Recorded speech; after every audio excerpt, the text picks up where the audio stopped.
How's it, ladies and gents? Welcome to another special episode of On the Couch with me, Benny. So, before I get into the episode of today, guys, I just want to say thank you for watching the previous videos, for liking, commenting, subscribing. It really means a lot to me. So, it also helps grow the channel as well. So, obviously, I've been in the UK for 3 years now. So, it's human nature. They say you mustn't compare things, because comparison is the thief of joy. But there's no other way. I'm not gonna compare certain things to back at home and see how the standard of living is, and when it comes to certain things, how we vibe and stuff like that. So without any further delays, guys. So the first point that I want to talk about is the nightlife, guys. Obviously, I've been to the nightlife back at home and the nightlife here, and I still feel like the nightlife. I think we're still more ahead in terms of that. We know how to have fun, the type of music we listen to, how we dance, and everything like that. There's where people dance, but it's not really dancing. They just wave their hands and do this all the time. So kind of look call that dancing. So I think you just need to see it in order to know these things that I'm talking about. So I'm not trying to bash anyone here or things like that, but I'm just trying to say South Africa, we know how to turn it up. The music is nice. Even here, the music is nice. They do play like I'm a piano and all those things, but it's not really the same, man. Because I think maybe it's because of it's white dominated, so it doesn't really hit the same. People don't really understand the music, so sometimes it's not making sense. The rhythm is off and all those things. So that's the first thing that I've noticed, like when it comes to the type of music we play, how we dance to the music, the dance themes we come up with, all this kind of stuff. We don't really see them from here, to be fair. So I think that's the first thing that I've noticed. And the second thing, you really need to be out of South Africa in order to see this point, because I never really saw it as well. It's about the women, guys. Hey, the South African women are beautiful. And like, oh, I don't want to talk a lot about that because hey, I might be stepping on people's toes here. But what I'm gonna say is that the South African women looking from an outside, like since I've left South Africa and stuff, always I've been here, I've been somewhere else, London, all this kind of place in the UK. So I check and I compare, guys. Hey, we have a lot of variations there. So I'm not the one who's seeing this. You guys can Google up other YouTubers who have been there as well and stuff like that. Especially those that are foreign, they will tell you like Mzansi women, guys. They're the best. It's just the only problem that I have with them is this thing of like, having this entitlement mentality of wanting, uh, girlfriend allowance and things like that. So, my brother, I'm just gonna say to you, if you are doing that, please cut it off. You don't have to do that, because the women that I've spoken to here, they don't really know what girlfriend allowance is. They believe in that thing of independence.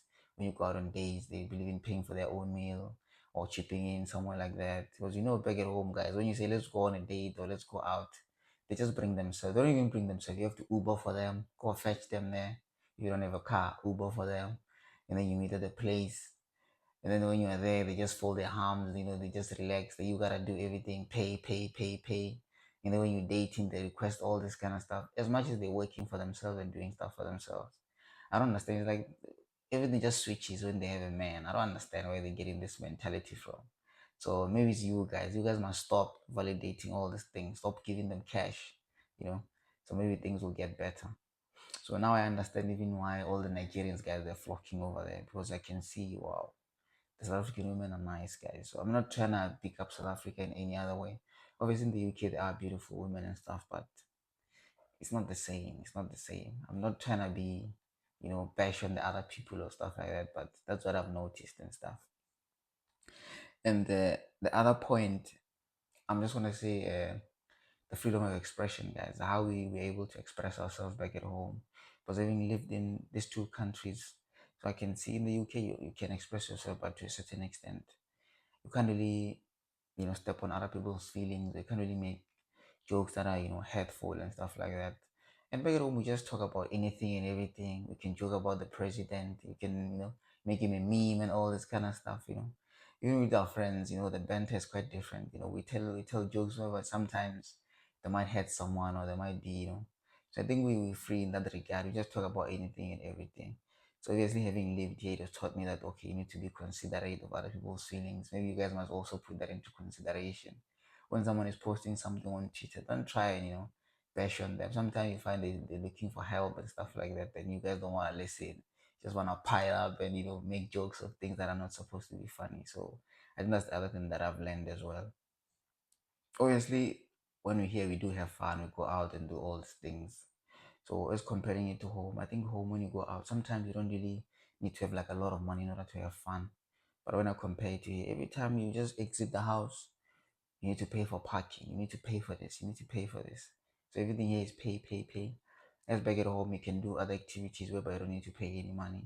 You can just meet up with the boys, and maybe go to my mind and pay for a scorp, or it doesn't cost you a lot there. So yeah, if you go out, restaurant, chill with your friends, expecting to pay at least 2 grand is gonna go in your bank account and stuff like that. Obviously, you share the money, but still a lot of money for all of you guys to be paying all the time when you go out and stuff. So I think that's the other thing whereby I've seen like yeah, we do spend a lot on entertainment and stuff like that.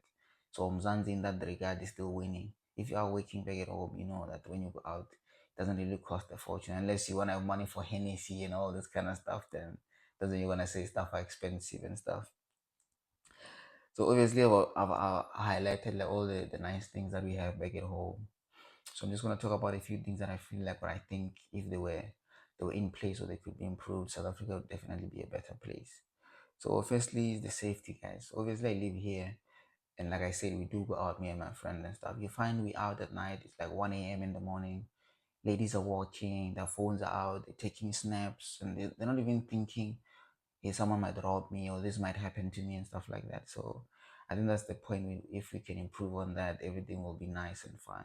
And it is quite refreshing to see whereby a place where people can just walk 1 a.m. in the morning unaided or unsupervised by anyone. They walk home, they get an Uber, they do all these things. But back at home, guys, if you go to Maboneng or all these kind of places, when you leave, especially you leave the premises of that place that you've gone to, you need to be careful. Watch your handbag, watch your phone. So I don't think that's like a nice life, guys. So if you guys can see what I'm saying, you'll understand why I'm talking the way I'm talking. But it's not to bash anything, it's just to outline or say this is what I've seen, and I think if this can be, seen or done differently, it will definitely help out a lot. And the other point, guys, is the load shedding, guys. You guys need to talk to Ramaphosa about this, guys. No, you need to sort it out. Like there's no mines. Obviously here in the UK, there's no mines. There's nothing like that. But I've been here 3 years. I've never had power cuts, even in one. I know it's the first world country and a third world country, guys, but with all the coal mines and everything there, but yet, we're still struggling for electricity and stuff like that. So even here, when I tell them, guys, they have something called load shedding back at home, they look at me like I'm crazy. Like, can you explain what is that? They never really understand that concept. So I think that's the other negative about it being there. You always have to watch your phone. Like, oh, my phone is going low, so I need to charge it and stuff. So yeah, I never hardly check whether my battery is going low and stuff. I just need to charge it when it's empty and stuff because I know there's abundance of gas and stuff like that. So I think that's the other point whereby if they could improve on that, South Africa would definitely be heading to the top, guys. The last point I'm just gonna say is that South Africa, guys, it's a lovely place. I don't want to compare the two, but people that I've spoken to, people that have been there, they've said they loved it and they would like to move there. I was even talking to someone today, told me his friend went there for like a holiday for 6 months. He ended up staying permanently, came back and took all his stuff, he left and he went there. So that's how much fun he had and how much, indoor activities he could do. We can do all this other stuff. And also like the quality of life is cheap. Things that you can do there goes a long way. The people are always happy, the weather is good, the mood is alright, everything like that. So I just wanted to share all these few things that I've seen since I've been here. Obviously, people's experiences might be different from what I've seen. So these are the few things I wanted to say. Okay, since I've been here, I've seen, oh, we're definitely winning on these points and we're definitely not doing so well on these points. So on that note, guys, I just want to say thank you for watching today's videos. Don't forget to subscribe, like the video, comment, and share the video, guys. Thank you very much.